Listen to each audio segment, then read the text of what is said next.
Today's episode comes from a listener question, and it's an area familiar to me. I did my PhD research on it and wrote my first book about it. It's also a really interesting question.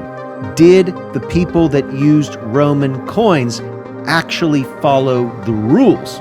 Or were they sneaky? Did they bend the rules behind the backs of the emperors and other officials to get what they wanted?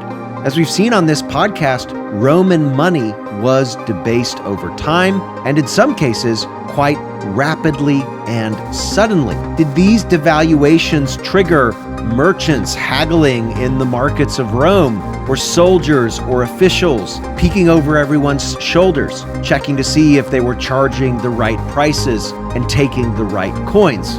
It's a question that gets at daily life in ancient Rome, how the economy of Rome actually worked in practice. Did Roman coin users trust their coinage? We'll answer that question on today's episode of the Pax Romana podcast.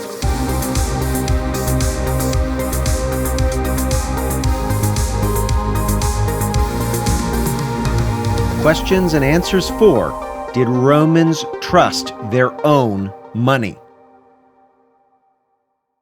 I have to say, I wasn't surprised to get listener questions about Roman money and the Roman economy. The podcast episodes I've done on those topics have been very popular, lots of listeners, with the most popular of those being episode 73, The Collapse of the Roman Monetary System. And so you can check that one out either before you listen to this episode or perhaps after, if you want some more information about the Roman monetary system and its collapse in the 3rd century AD. And as I've said on this podcast, Roman coins were money, but they weren't just that. They were power, they were propaganda, sometimes they could be a real headache. Roman emperors stamped their faces on gold aureus coins, silver denarius coins, and other copper pieces used for smaller change, and the values of those coins were set by law. The exchange rates are pretty simple. I won't talk about all of them, but effectively, one gold aureus was the most valuable coin. That was worth 25 silver denarius coins, and then the denarius coins were worth certain numbers of bronze coins. But here's the catch. Not all Roman coins were made to the same standard. Now, in the first 2 centuries of the Roman Empire, emperors messed with the metal content, taking away a bit of silver or lightening the coin weight overall. These changes were mostly gradual. There was one sudden debasement under Nero in AD 64 or AD 65, following the Great Fire and the beginning of construction on his Golden Palace. These were very expensive issues in the city of Rome, and it's not surprising that Nero may have debased his coinage in order to pay for them, rather than have to raise taxes or find additional silver somewhere else. He just debased the coins. Nero hid those debasements.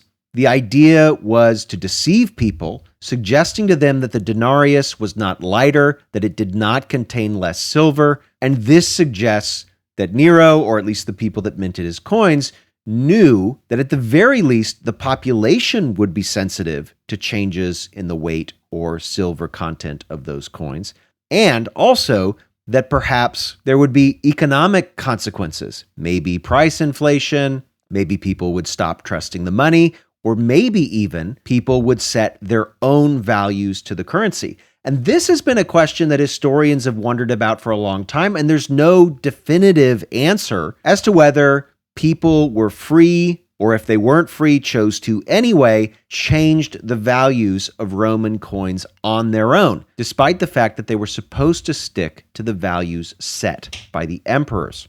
In addition to there being legal values set between Roman coins of different denominations, there were also fixed exchange rates between Roman coins and non-Roman coins that were supposed to be obeyed when the money was changed. So if a person went from Rome to Egypt, they had to change their Roman coins at a fixed rate for local Egyptian coins. And right in the middle of the Pax Romana, in the early 2nd century AD, we actually have a letter written in Egypt, and it survives to this day on papyrus. It's from a man named Heliodorus, and he writes a letter to his brother, and he says this: a gold coin and drams has changed from 15 to 11. That's Baden Papyrus 37. It's kind of a cryptic note. It tells us, presumably, that the value of a gold aureus is now different compared to the value of the local Egyptian silver coins. Unfortunately, the Greek text in the letter is a little bit unclear. So dram could also be shorthand for tetradrachm. Those were larger silver coins that were minted in Alexandria, and they had a 1-to-1 exchange rate with Roman denarius coins. What's even weirder about the letter is that neither of those figures, 11, 15, none of those correspond to what we know was the legal exchange rate between a gold coin and a silver coin, whether it was a denarius or a tetradrachm. And that is 1 to 25, the same rate that I mentioned at the very beginning of this episode. So it's weird. Did the rate drop from 15 to 11? If so, does that mean this letter acknowledges that the going rate in the market was already much lower than 25 to 1, and it in fact got even lower? What it sounds like, from this letter at least, cryptic as it is that people traded Roman gold coins at whatever value they decided on the local market, at least in Egypt. It didn't matter what the law said. And in fact, if anything, such law-breaking could be openly talked about and documented, which suggests that the officials either turned a blind eye or maybe even allowed the practice. So it seems like coin users could bend the rules, but did they do it often? Well, let's look at the coins themselves, and we can do this because researchers only recently have been given permission to drill in to several hundred Roman coins. They make a very fine hole in the coin and analyze the metallurgical content of those coins, allowing us to actually peek inside Roman money.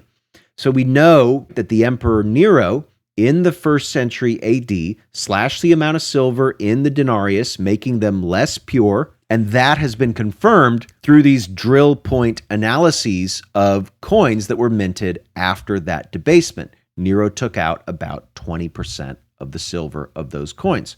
We can compare that evidence to hoard evidence. Coin hoards are stashes of more than one coin deposited either on purpose or accident.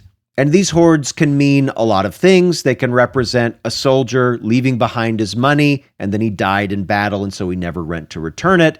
They could represent savings that for some reason weren't collected later. But what we can tell from many hoards that are deposited after the debasement of Nero is that the older coins that were minted before Nero's debasement were hoarded way more often than coins that were minted later. This is true of hoards both inside the Roman Empire and also some found outside in places like Romania, the Ukraine, or even India. This suggests that people were aware and sensitive to even small changes in the metal content of coins. Because although Nero's debasement was substantial for the Pax Romana, it was a drop in the bucket compared to what happened in the 3rd century AD.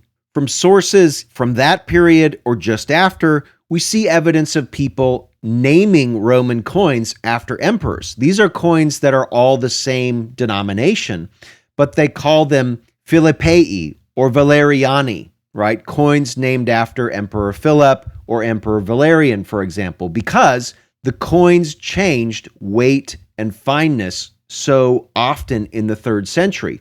So you don't call the gold coin an aureus anymore, you call it a Valerianus, because Valerianus changed the weight enough and people noticed it. And these naming conventions suggest that people traded those coins at different rates.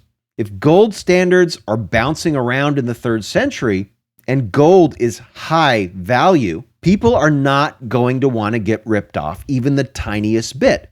And so they make these naming conventions as a way to adjust to the debasements and weight changes. There's an inscription that was found in Nubia just outside Rome's borders, but tied to Rome through caravan trading routes, which mention gold aureus coins trading at a different rate than the official 25-1 with silver tetradrachms, which backs up the idea that people came up with tricks, conventions, and other accommodations that we probably don't even know about to ensure they were getting the most value possible for their money. But it was not just common people who were aware of the different values of coins and preferred higher quality coins to those of lower quality. A famous Roman educator, a man named Fronto, he was the tutor to Marcus Aurelius and his adoptive brother, Lucius Verus. We have in a letter of Fronto this comment to Marcus Aurelius when Marcus Aurelius was emperor. Quote, "Cleave to the old coinage. Coins of lead and debased metal of all sorts are more common in our recent issues than in the archaic ones, which are stamped with the names of Perperna or Trabianus. What then? Am I not to prefer for myself a coin of Marcus Aurelius or Lucius Verus or Antoninus Pius? Those coins are stained and contaminated and discolored and spotted. Yes, more spotted than a nurse's apron." What was Fronto saying here? Quality of coins mattered, and he judged a coin by who was on the face of it. And he's talking to the emperor himself. But Fronto feels perfectly fine speaking about his own personal preferences for Roman coins that were older, even saying that Marcus Aurelius's own coins were not as good as the older coins of the Roman Republic. It says a lot about coinage. It also, by the way, says a lot about Marcus Aurelius, who tolerated such direct comments to his face about his own coinage. So this gets me to one final question. How openly could people defy official values? It's one thing for the emperor's friend and tutor Fronto to say this to him, but would the emperors have tolerated widespread use of unofficial coin values in just about any urban market? Well, if the tax collector was nearby, probably not. We have some evidence from the early 3rd century that there were black market dealings in money. An imperial decree from AD 210 in the city of Mylasa in Asia Minor hints at shady black market currency exchanges. We also have a letter from the Emperor Julian, which is much later than anything we've covered yet. Julian was emperor in the 360s AD, but he complains about rich people secretly raising prices in the countryside where officials couldn't stop them. The fact is, in the Roman Empire, rural areas were far more difficult to control. There were fewer officials there, less oversight. Merchants and customers could haggle over coin values away from the prying eyes of Roman officials. So when I or any other historian mentioned the fact that over 2 centuries, coin standards were pretty stable in the Roman Empire, there is a little bit more to it. Those standards may have been stable because they weren't rigorously enforced everywhere. In other words, people weren't really always and everywhere actually trading at the official values. Evidence of flexibility is there if we look closely. But because this kind of activity was not officially sanctioned, even if it was permitted in some cases, it doesn't survive in a lot of sources. So did Roman coin users stick to the rules? Yeah, sometimes they did, especially when coins were consistent in terms of their quality and their weight, like under Augustus. But when emperors tweaked the metal content, especially suddenly or rapidly, people got creative. They may have added premiums, they may have favored old coins, or named coins after the emperors in order to keep track of rapidly changing values.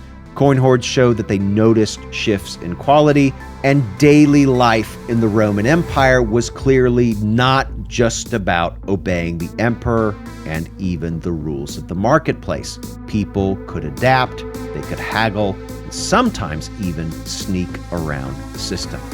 So much like the Roman Empire itself, Roman money wasn't a monolith. Thanks for listening to the Pax Romana podcast. For more information, including a list of primary sources and further reading, check the show notes. Music by Red Productions and Exocore. Follow Professor Colin Elliott on X at ProfCPE or email colin@paxromanapodcast.com. Listen to more episodes on Spotify, Apple Podcasts, or just about anywhere podcasts are available. Stay tuned for the next episode of the Pax Romana podcast.